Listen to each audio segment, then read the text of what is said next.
So, first time ako makahawak nito, available sa Kobe Store, yung Roji Outdoor Antenna, katulad ng TP-Link 110, REP52. So, tamang-tama, ipapakita ko sa inyo dahil first time ko rin na makita kung ano yung laman. So, ito yung box niya, mahigit 1 dangkal lang. So, open natin kung ano yung laman. So, maliit lang yung box. Then, yan, meron siyang manual, user manual, at saka warranty card. At siyempre, yung mismong antenna ng REP52. Yan o. So, di ba? Kasing katulad lang ng TP-Link 110. Pero yung kanyang likuran is pa-curve.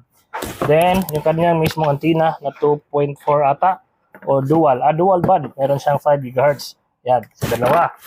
Then, meron siyang cable tie na dalawa. At saka yung bracket para madikit natin, no? At screw.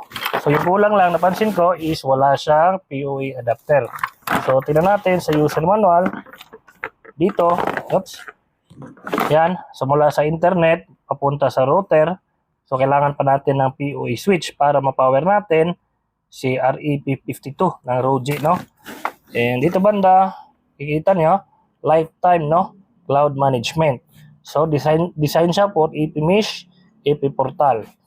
So, nakalagay naman dito, detachable antennas. Alright.